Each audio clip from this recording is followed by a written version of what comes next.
Is your team stuck in a cycle of blame and excuses? Imagine transforming them into a powerhouse of ownership and accountability. Today, we're going to talk about the accountability ladder by Bruce Jordan.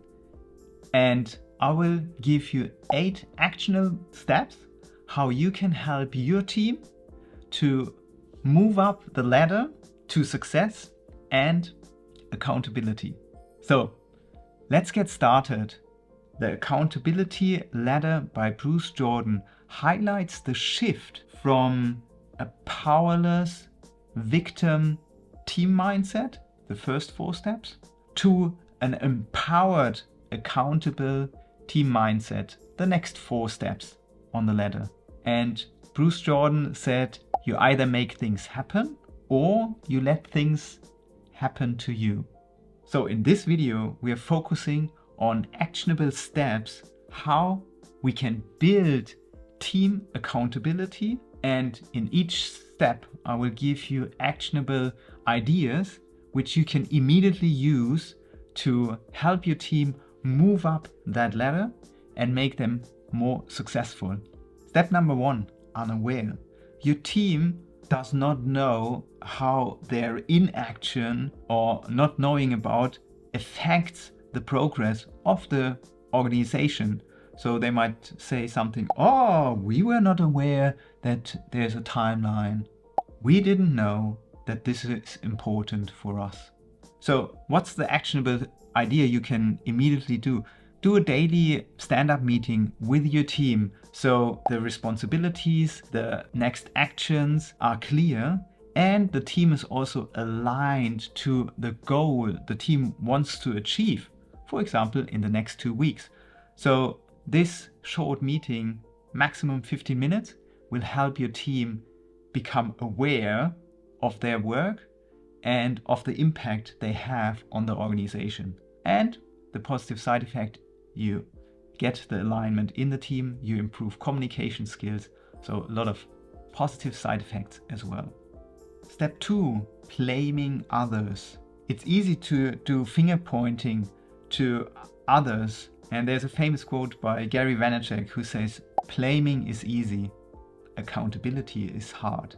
So one actionable step idea could be to introduce a no-blame retrospective in your team where you focus on learning instead of blaming.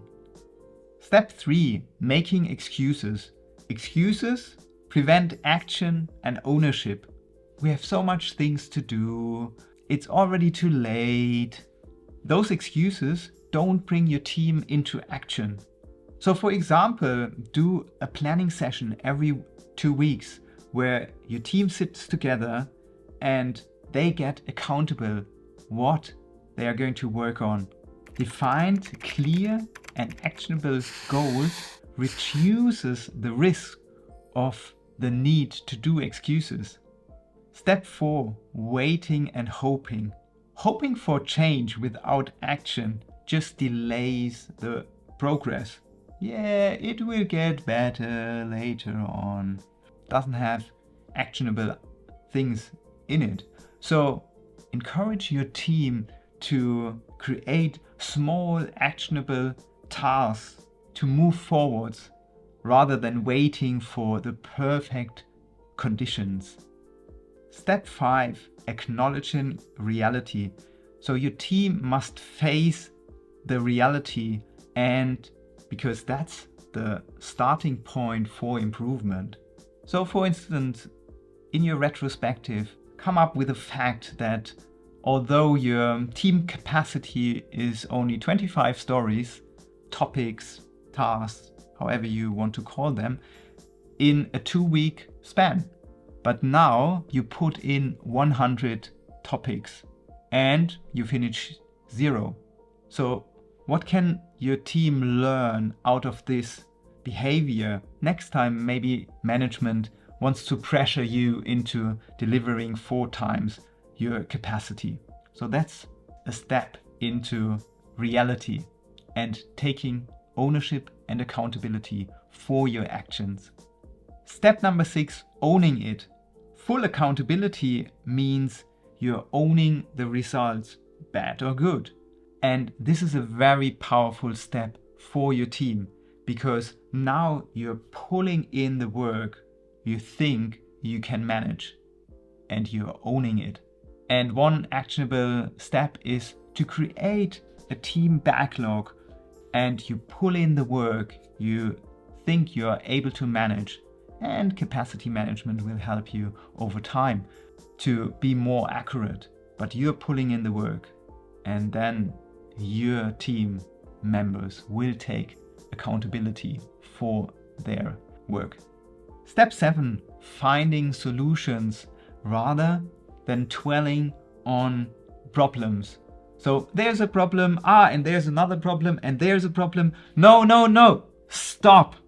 Focus on delivering and finding solutions for issues we are facing currently. So one actionable idea could be to have a brainstorming session with all team members and focusing on finding solutions to your issues instead of dwelling in your problems. A second idea would be to, in your next retrospective, have each team member have at least one idea for an improvement, how to work better together with your team. Step 8, making it happen.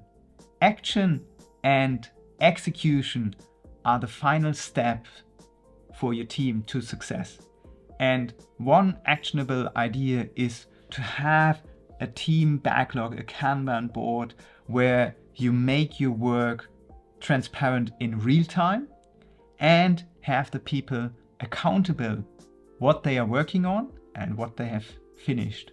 The accountability ladder helps teams to move from a powerless to powerful mindset. So where are you and your team on the accountability ladder? Let me know in the comments, and subscribe to my channel to learn more about how to build a high-performance team. And if you loved this video about the accountability ladder by Bruce Jordan, you will love this video where I talk about the DSL metrics and how it will help your team to get accountable. And now I wish you an enjoyable and productive time. And always remember, you are awesome.